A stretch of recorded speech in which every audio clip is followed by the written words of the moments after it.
はい、皆さんこんにちは。自動車ジャーナリストの今井優希です。今日はですね、ポルトガルまでやってきました。国際試乗会に参加しているんですが、今日ご紹介するのはですね、日本におきましても7年ぶりの刷新となりますこちらカントリーマンでございます。今回ですね、2つのミニに乗らせていただくんですけれども、両方カントリーマンということで、新しい世代になりまして、何が変わったかというと、やっぱり顔が変わりましたよね。この動画ではですね、内外装と使い勝手をお届けしていこうと思うんですが、ちょっとこちらご覧ください。はい、なんとですね、しれっと新しいクーパー S も置いてありました。もうめちゃくちゃ可愛くて、すごくねミニらしいルックスはですね継承されているんですけれども、やっぱりどこかに新しさっていうのをすごくね強く感じさせるような、そんな新しいミニになっておりますけれども、これ私も来てみて普通に展示されてるんだと思ってちょっとびっくりしちゃったんですけれども、このミニの中ではラインナップが今後ちょっと名称が変わっていきまして、全ての名称にですねクーパーという名前がつきます。ですから、3ドアだからクーパーとか5ドアだからミニっていう、そのカテゴライズがなくなりまして、全てミニクーパーというねこのセダン型に対しては、この呼び方になります。そして、S っていうのはモデル名で、上位グレードが S になって、それから下位グレードが E になるのかな。はい、こちらは SE になります。SE なので、はい、電気ラインになるんですけれども、こちらの方はですねまた少し衣装が変わるというような感じになっております。この辺はですねまだ立ち上がりがこの先ということでですね、また情報があれば追ってお伝えしたいんですが、はい、今回の主役はこちらのカントリーマンということでですね、改めまして、カントリーマンに話を戻しましてお話ししていきたいと思います。まずはですねエクステリアからお届けしていきますけれども、この後にもう内装がすごく可愛いので、今日も最後までご覧いただけたら嬉しいです。それでは今日もチャンネル登録と高評価で応援してください。さあ、それではエクステリアからお届けしていきたいと思います。非常に特徴なのがやはり顔が変わってきたなっていう感じがします。特に SE に関しましてはですね、この電気モデルということもありまして、電動モデルということもありましてね、非常にアイコニックな演出がいろいろされているんです。でなってくるとやっぱりどこがっていうとライト系なんですけれども、ライトがですねすごいいろんな光り方をするんですね。はい、今回ですねこのミニに関しましては3つのモードが用意されています。でそれがこのルックスでもそうですし、インテリアでもそうですし、全てのそうですね、その雰囲気というか、グレードっていうとあれなんですけど、なんて言ったらいいのかな、全てのそのミニに対する共通デザインテーマとしてですね3つの柱が作られているみたいな感じでイメージするといいでしょうか。でそれが、クラシックモードと、それからフェイバードっていうモードと、それから JCW モード、ジョン・クーパーワークスモードっていうね3つのムードがありまして、ライト自体も実はその3つのモードに合わせて光り方を変えるんですよね。ちょっとやってみます。まずこれがですねクラシックモード、そしてはい続いてですねこれがフェイバードモード、はい光ってますかね、上だけが光ってるみたいな感じになります。はい、そしてこれがジョン・クーパーワークスモードということで、下も光っているクラシック、フェイバード、ジョン・クーパーワークスという感じでですね、見えてるかな、ちょっとね明るいので見えないかもしれないんですけども、結構ですねキャラ変します。そしてこれ実はですねリアも変わるんですけれども、それは後ほどお届けしたいと思いますので、引き続き動画をご覧ください。さあそしてはいやはりですね電動車モデルらしくですね、この辺はパネルになっていて開口部は閉じられています。でこのパネル自体がですね、ここにセンサーが入っているエリアなんですけれども、ここはつるんとしていて、で他のエリアはですねちょっと凹凸があるみたいなトリミングになっています。でこのレイヤードがですね割と立体的ですごく可愛いのと、やっぱりこれもエンボスみたいになってて上に乗っかってるみたいになってるんですよね。でこの S が入ることによって割とデザインのですねテイストがピリッと引き締まるというか、やっぱりこういうところはですねその輸入車のうまさというかね、そのキャラ持ってる車はこういうのが本当に上手ですよね。例えばそのアバルトのサソリとかも、アバルト 500E ですね、チンクイセント E とかもですねすごく立体的な造形とこういうスパイシーなカラーをですねピリッと効かせるっていうところでキャラを強く表現しているんですけれども、こういうところはですねやっぱミニとかも本当にうまく作ってくるなという感じがいたします。はい、そしてですね下の方には開口部が少し開いておりますけれども、ここもカントリーマンらしいというか、樹脂で、結構ねカジュアルな素材を使うことによって、このクロスオーバーというかね、そういう性格を強く表しているのかなという感じもいたします。ボディサイズもねかなり大きいですので、これぐらいの顔の面積があるとですね、高級車としてもですねピリッと街でね目立つみたいな、そんな存在感も表しているかなと思いました。はい、正面から見るとライト結構大きなユニットになってます。最近ですね、薄型のライトとかをね、高級セグメントのかっこいい系の車によく使ってますけれども、やっぱりこう丸みを持たせた形が、この目の中に入ってくるとミニらしさっていうのをね、一目であれミニかなっていう風にね思わせるようなそんなキャラクターをしっかりと持たせている。でそれとまたちょっとセグメントがね一つ上になりますので、高級感っていうのも同時に表しているというような感じのイメージでしょうか。はい、ライトのユニットの中にはですね、ミニという文字も入っていて結構ね凝ってます。シンプルに見えてですね、さっきのライトのね演出もしっかりですけれども、しっかりとですねこの立体的にレイヤードされていて、すごくですね高級感があるというような形になっているところも見どころの一つかなと思います。はい、電動モデルではあるんですけれども、その SUV らしい堅牢さというのを表すためでしょうか、ボンネットにもですね中に何かが入っているよっていうのをですね思わせるような演出がなされております。少しですねちょっとエプロンのようにですね四角いこの立体感っていうのがここにありまして、そして2本のラインがあって、でこの目の横に入ることによってですねこうフェンダーの膨らみっていうのをですね表現しているっていうのと、ここにもう大きいエンジン入ってますよみたいな感じの演出があるっていうのもですね、やっぱりそのミニってとてもヘリテージを大事にするブランドだと思うんですよね。でそういうデザインのフィロソフィーもここに入っているのかなっていうことを感じさせます。ちなみにですね、同じ SE でもこちらのクーパーになってくるとつるんとしたですね鼻先っていうのが非常にこちらもミニマルな感じでかっこいいなという感じがします。こうやってこう横に並べてみてみるとやっぱりですねカントリーマンすごく大きいんですよね。なのでその高級車としての押し出し感っていうのもしっかりと持たせているっていう理由もすごくよくわかります。でこうやって対比をさせてみるとですね本当にコンパクトなのでいいとこと悪いとこがねしっかりあるんですよね。だから小さい車だからもうすごい可愛いんですけれども、小さい車だからこそやっぱりですねちょっとラゲッジが小さかったりとかするので、カントリーマンの需要っていうのはですねやっぱりこうニーズとしてあるのかなっていうことを思わせました。さあそれではサイドビューになりますけれども、ちょっとね真横にですねクーパーがあるので横に入りきれないんですけれども、ここで雰囲気分かっていただけるかと思います。全長のサイズはこんな感じなんですけれども、結構やっぱり横に立つとね大きいんですよね。でこの大きさっていうのをしっかりとデザインにも生かしているという感じがしました。ミニらしさっていうのがしっかりあるんですよね、ちゃんとね。はい、私が一番目についたのがですねこの屋根のボリュームなんですね。でツートンカラーやっぱりもう元祖ツートンカラーの神といえばミニですけれども、この A ピラーから上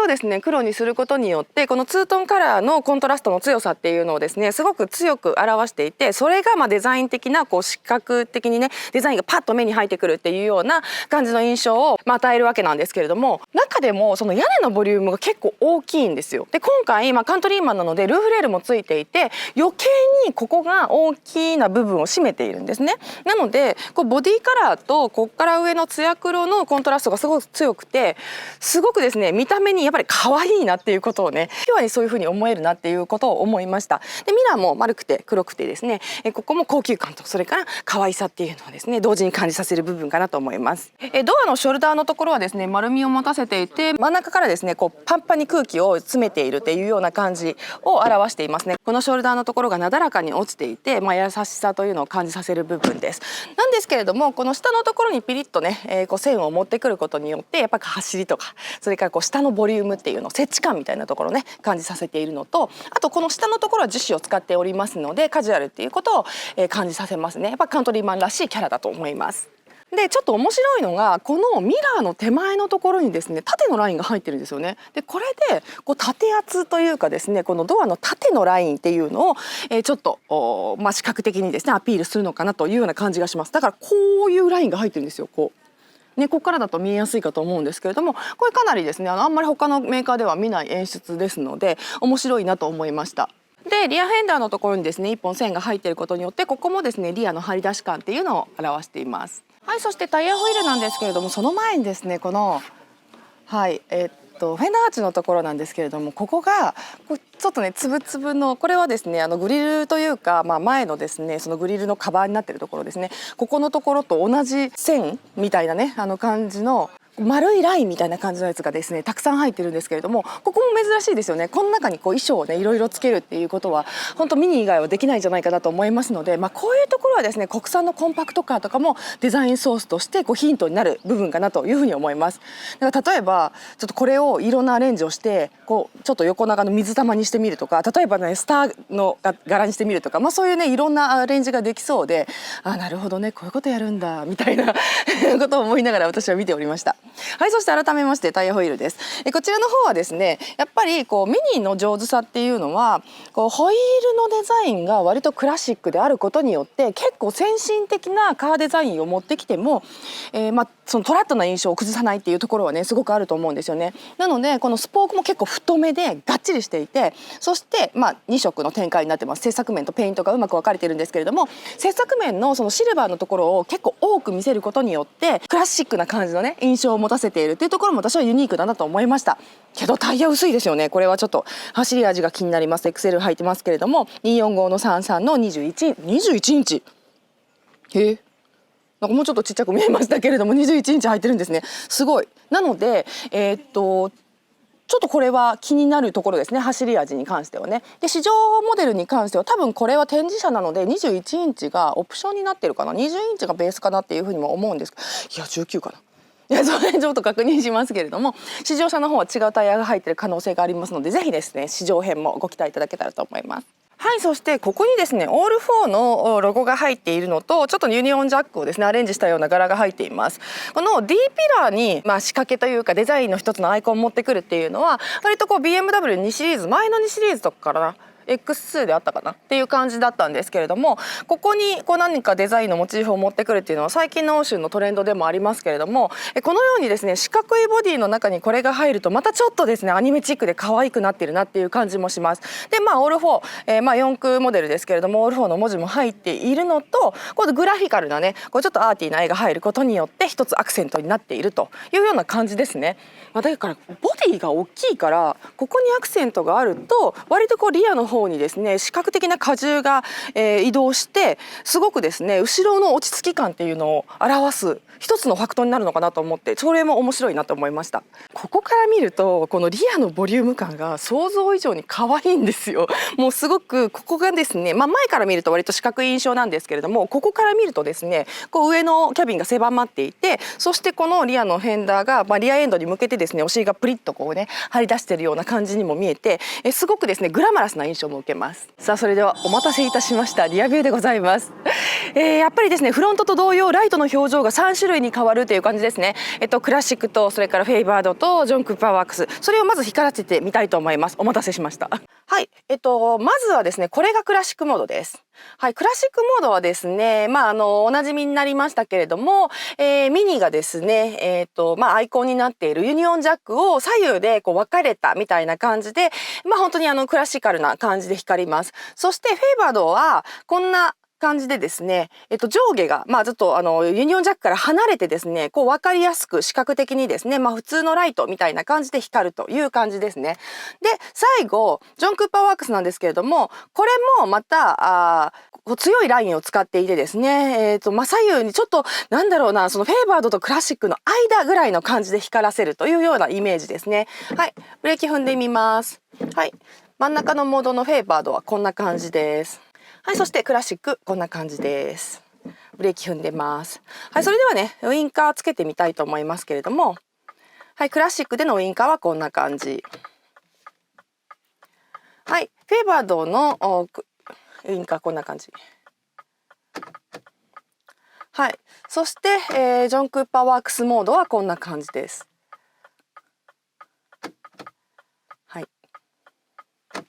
はい、少しですねやっぱり動画でお伝えするとですねちょっとチラチラして見えるかもしれないんですけれども、実際に見るとですねこのユニットがすごく細かく分かれていてこんな仕掛けになってます。なのでこういっぱいこのピクセルみたいなのがですねブワーって並んでてですね細かな演出をなされているというような形になってるんですね。で、このユニット自体はそんなに大きなものではないんですけれども、この縦長になっていて縦の長さ大きさボディの大きさっていうのをですね存分にアピールするようなね両端に配置されたライトがそんな印象を与えています。はい、そしてですねリアもこの面の大きさっていうのをですねすごくシンプルに使っているっていうのがポイントだと思います。これは前のエンブレムもそうなんですけれども、今回ですねこのミニのエンブレムね新世代になりましてかなりフラットですね2D のような感じになりましたけれども、この抑揚のないですねフラットなデザインのミニっていう会社のエンブレムと、それから下にですねこうかなりフォントの間を伸ばしたカントリーマンっていう文字と S が入ることによってここも本当ミニマルな美しさっていうのを出してるかなと思いました。で一瞬にしてパッと見ておしゃれって思えるようなねそんな感じのキャンバスのようなね使い方をしてるなっていうふうに思います。はい、そしてそのボディの下の方にはですねやはり樹脂を多く使っていて、ここもカジュアルさっていうのを出してますし、タフさっていうのを同時に表しております。でこの下にですねボディの外反色を入れることによって、この樹脂をねサンドイッチすることによって、これもボディの大きさであったりとかその高級感っていうのを表しているかなというふうにも思います。さあそれではですねラゲージルーム開けていきたいと思います。電動だ、当たり前か。いやでも電動モデルでも電動じゃない、テールゲートがあるので、やっぱりね電動だとちょっと無条件で嬉しいなっていう風になっちゃうんですけれども、広いです。やっぱりこうやって見てみるとゴルフも行けるし、ファーストカーとしてですねアクティブに使えるパッケージなんだなっていうことをね、セグメントがね、D ぐらいになっているのかなっていうことをね感じさせるんですけれども、とっても広くて使いやすそうです。さあ今日ちなみにですねそのゴルフ場なんですよね、周りが。なんですけれども、それでもやっぱりねゴルフ行きたいなっていう風に直感的にね思わせるぐらい非常にですねこのラゲージルームが広いのと、中にですねこれ電源アクセサリーコンセントのオンオフなのかしら。違う、これチャージのロックか。これがあったりとか、あとですね、左右ですね結構掘ってあって、横長のものも積めるっていうような感じになっているのと、こういう風にですねいろいろと荷物を固定するためのものがついていたりとかして、使い勝手良さそうですよね。そしてバッテリーは入ってるんだけれども、ちょっと物を置けますね。この下もちょっと物が置けそうで、ここも使い勝手が良さそうです。インテリア行きたいと思います。今回ですねそのデジタライゼーションという意味で非常にすごいのがこの内装でございます。じゃん。まずですね今回そのトリムというか、エクステリアでもお話ししました3つの概念、3つのねスタイルのコンセプトっていうのがあって、それがですねクラシックと、それからフェイバードとジョン・クーパーワークスっていうね3つのスタイルが用意されているんですけれども、それがインテリアにも投影されているというのが面白いところです。で今回見せていただいているこの車に関しては、クラシックトリムっていうのが入っていて、でこれ日本にも導入されるみたいなんですけれども、ちょっとね青とブルーが入っていて、ステッチも青だったりとかして、でここにステッチがさらに2本入ってるんですけれども、このステッチに関しましてはグレーが入っているんですけれども、レザーとファブリックのコンビになっています。でファブリックの肩のところはこのようにラインで、ずっとねシートまで座面まで入ってるんですけれども、この周囲に、ステッチがふんだんに使われているっていう結構ねリッチな内装になってますよね。そしてここパーフォレーションになってるんですけれども、このパーフォレーションレザーの型が千鳥格子になってるんですよね。でこれは60年代のそのファッションのアイコン、ちょっとねヘリテージを大事にするっていう意味でもその60年代っぽさを出してますよっていうのをおっしゃってました。ちょっと離れてみるとこの千鳥格子っぽい柄がですね見えてくるかなと、浮かび上がってくるかなというふうに思うんですけれども、そういうのが入ってます。でこの千鳥格子の柄がこのミニのですねネームのこのバッグにも入っていて、それもとってもよく見るとっていう感じなのでね、ささやかな感じはしますけれどもとてもおしゃれです。そしてここ丸い感じで、ここもねキルティングのようにステッチが入ってるんですけれどもブルーで入っている。でこれが座面にも入っているというような感じになっております。そしてこのファブリックなんですけれどもブルーと赤のですねこの組み合わせになっていて、ちょっとツイードのようなね生地になってますけれども、ここもとってもおしゃれなんですけれども、実はですねこのように、ファーストレイヤーがブルーになっていて、上に、この網のねグレーがかかっているっていう感じで、実はドアパネルはまた違ったマテリアルっていうか素材になっているっていうのがちょっと面白いところかなと思います。それからドアノブが縦になっていて、そしてゴールドっていうね、でこれはエンブレム、ブランドのエンブレムとかもそうなんですけれどもゴールドカラーをうまく使っているっていうね、最近こういうゴールドっていうかカッパーみたいな色を使ってくるメーカーすごく多いですけれども、ミニに関しましても今回すごくゴールドを上手に使っているかなっていう感じがします。そしてハーマンカードのツイッター入ってますけれども、ここもちょっとねトーンは少し違うんですけれども温かみのあるメタルのカラーが使用されております。そしてここにもちょっと樹脂でですねフェンダーアーチのところにもありましたような同じような衣装が、グリルとかにもあったような同じ衣装がですねここにも入っているという感じで、この下はですね結構しっかりした樹脂なので素材的にね割り切りあるなみたいな感じではあるんですけれども、このデザイン性でうまくその素材のですねプラスチックさをカバーしているといったような印象を受けました。そして電動のアジャスターがついております。はい、こちら展示車になっておりますので、ずっとですね、オンにはなっているというような状況なんですけれども、ご覧ください、この可愛らしさ。ね、すっごいアイコニックですよね。まず一番最初に目につくこちらのディスプレイなんですけれども、ミニおなじみのディスプレイではありますけれども、このディスプレイが市販車初の丸い形のディスプレイであるということが発表されております。この形をね使っているメーカーが他にないので、そりゃそうだろうっていう感じなんですけれども、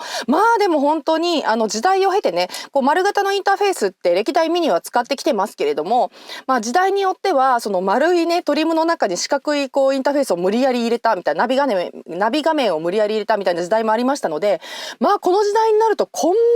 風になるんだっていうね、その可愛らしさ、その美しさっていうのをね、めちゃめちゃ強く感じます。はい、そしてですね、この画面こそがそのデジタライゼーションの肝を握る鍵、まさにねキーになっているんですけれども、この中でいろんなことができるよということがやっぱりね一つポイントになっているんですけれども、このように画面がいろいろ分かれていて、アプリみたいな感じでねいろいろと表示をされています。でインフォテイメントっていうのを選べばですね、もちろん Apple CarPlay であったりとか Android Auto と接続したりとか、あとですね、これすごいんですけどゲームできるみたいなんですよ。はい。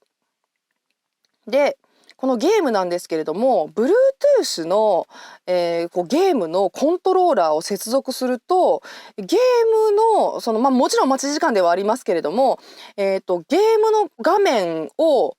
こう見ながら2人でコントローラーを持ちながらゲームすることができるよ。もちろんその充電時間中の、アトラクションとしてみたいな感じのことをおっしゃってましたけれども、こういうこともできますよという話なんですよね。でこれが進化した形でゆくゆくまた2024年にローンチされていきますよという話はされていました。そしてあとはアレクサ使えたりとか、それからApple CarPlay 使えたりとか言ったかな。でインテリアカメラダメでした。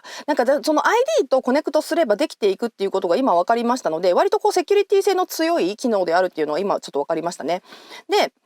あとはですね、ビークルっていうのを選ぶとですね、そのいろいろ機能が選べるわけなんですけれども、最初に内外装でお見せした3つのライトのムードっていうのがですね、このエクステリアライティングっていうのを選ぶとこんな風にですね、クラシックであるとかフィーバード、それからそのジョン・コプラワークスみたいなところで選んでいけるというような。でこれがねくるくるくるくる回ったりとかして本当にインターフェースとして完成されてますし、すごく美しいです。で、それ以外にもいろいろ選べてはいけるんですけれども、このように、ジャーニーデータとか、いうのがねいろいろと、選んでいけるんですけれども、これがこのようにですね、こう準備で移動したりとかできるんですよね。だからその優先順位を自分で決められるっていうのもパーソナライズの一つ面白いところかなというふうに思います。で最近使ったものとか、それからコネクテッドとかで見に行ってもうアプリとその接続させて、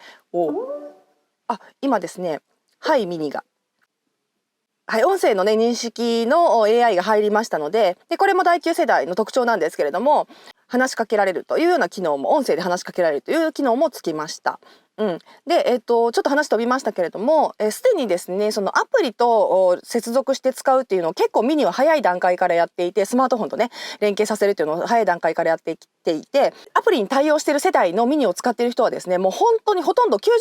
以上がですねこのミニのアプリを使っているっていうデータがあるそうで、そのミニアプリをですね早い段階からリリースして、そのユーザーを割とコネクトっていうことにですね誘導することによって、この最新世代のナビも全ての機能をですねアクティブに使ってもらえるような背景っていうのもあるみたいです。でそれ以外にもちょっともういろいろありすぎてですね、これはもうぜひですねオーナーさんになっていただいて試していただきたいんですけれども、例えばそのナビだとこんな風にですねナビをセッティングして丸ごと見せることもできますし、もちろん電話とかに接続することもできます。でこんな風にですねオーナーを登録することももちろんできますので、本当にねパーソナライズっていうことをですねすごく考えられたナビゲーションになっています。これは、ここから新世代に入っていきますので OS も新しくなっています。でその画面があるですね左右のところはですね本当にプレーンでミニマルなんですよね。でなんとメータークラスターもありません、ここには。はい、でここに何があるかというとですね、今回すみません、この試乗車に関してはですねキーが、搭載されてないので試乗機の方で見ていただきたい、試乗バージョンの方で見ていただきたいんですけれども、ここからポップアップ式のヘッドアップディスプレイが出てきて、ここにヘッドアップディスプレイがそのメータークラスターの代わりを担うというような割り切りというかギミックになっているということも付け加えておきます。ですからもうすごいシンプルですよね。でもう一つのシンプルシティ、このステアリングの中なんですけれども、これすごくないですか？ステアリングのね下のスポークがベルトになってて、すごいこれが可愛いんですけれども、ここもちょっとね面白い個性的な演出になっています。でこのカッパーのね先ほどのドアトリムのあれと同じような色のステッチがここに入っていて、ここもすごく大人っぽいですよね。で、話飛びましたけれども、このステアリングのホイールの中のスティッチがすごくミニマルです。でこれがほんとすごいなと思ったんですけど、これが ADAS のねスイッチなんですね。で ADAS も今回ですね最新世代になりまして、レベル2プラスの機能が入りました。ハンズオフまで叶えられているんですけれども、その、前者に追従する機能のオンですね、それがこっちのボタン、これピッて押しただけでもう追従するんです。早いですよね。もうワンタッチできるようになりました。で例えばそれがですねこのヘッドアップディスプレイに、表示されるんですけれども、例えば速度表示が、動力標識がですね100キロとかになっていたら、そこに100っていう数字が出てきます。でそこにセットをピッと押すと、その速度に勝手にチェックマークが入って最高速が合うっていうようなので、もうスーパーイージー、もうめっちゃ使いやすくなりました。これはですね未だに2アクションの ADAS ボタンが多い国産メーカーとかは本当いち早くね使ってもらいやすいような機能に進化させるべきじゃないかなと、安全マージン取りすぎじゃないかなっていうふうにちょっと過激なことを言いますけれども、そう思いました。はい。で、そのダッシュボード周りにもですねフロントのグリルの中にも入っていたですね、パネルの中にも入っていた模様がたくさん入っていて、とてもポップです。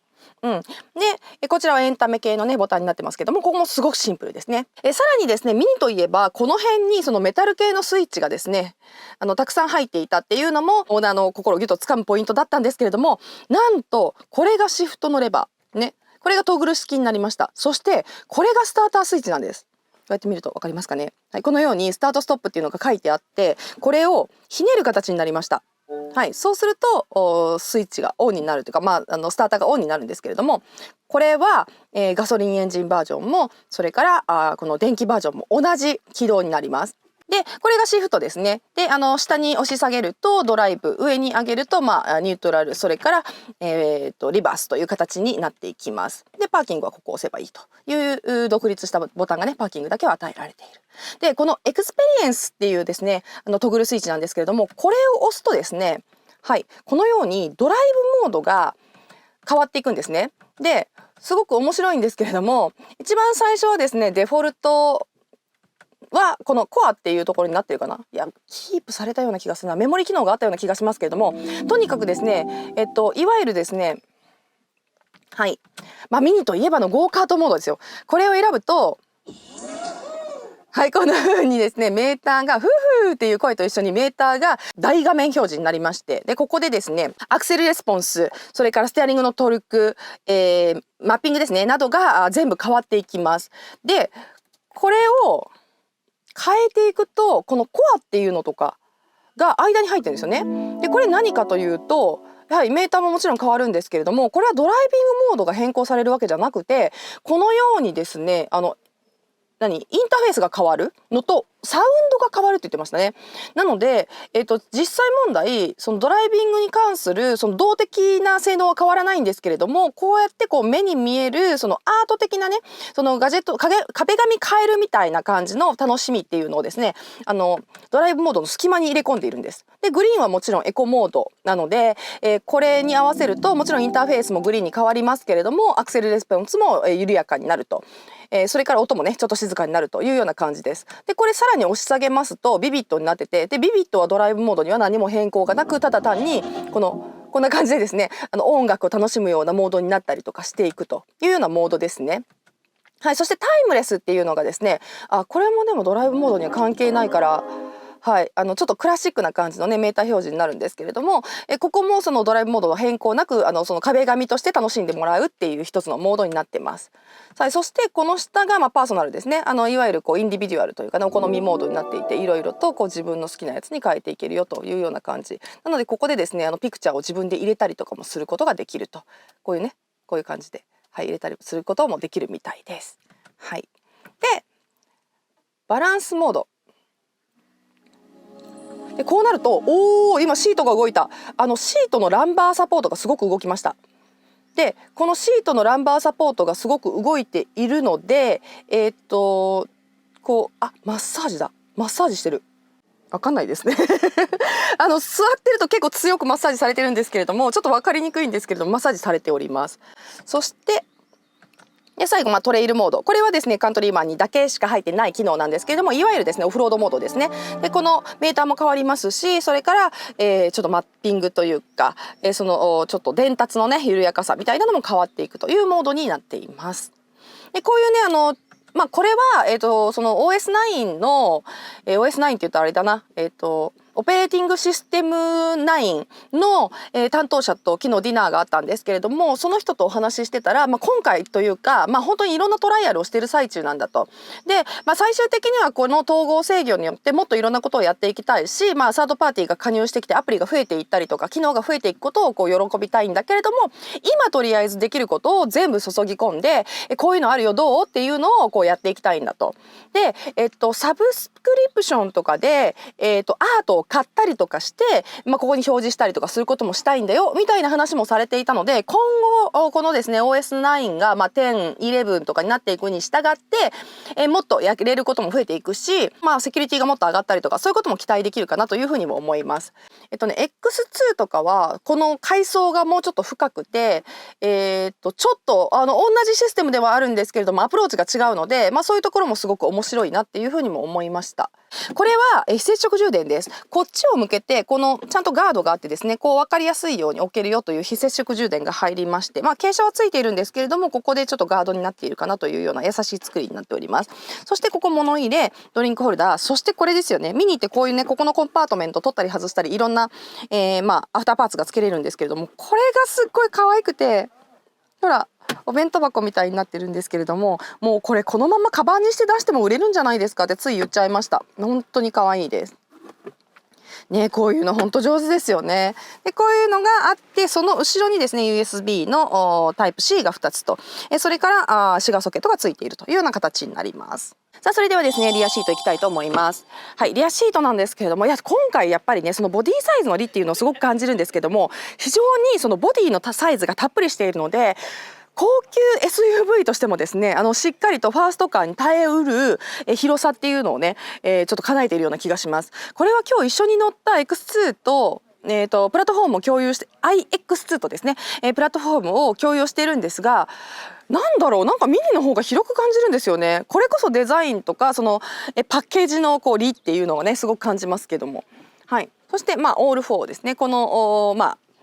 さっきお話ししたここに装飾があるんですけれども、それを越えて入っていくと、でドアはねやっぱ縦型になっていて、これでもいいですよね。ちょっと特別感というか今までの車にない感じ、もうベリーニューみたいな感じで既視感がないので、一目でいいやんみたいな、こういうの乗りたかったみたいなことをですね思わせるような演出になってるかなと思います。差別化っていうのがね今後電気自動車っていうのはすごく大事になっていくと思いますので、そのドライブフィールが似ている分どこでどう差別化していくかっていうことが大事になっていく中で、デザインの持っている力っていうのが非常に大きくなってきそうな気がします。リアシートもですね前の席同様非常に凝ってますね。でミニのこのロゴがあったりとか、それからそのヘッドレストのところにですねそのツイードっぽい素材を使ってあったりとか、非常にですねクラシカルかつですねあったかみを感じたりとかするような演出もなされていますし、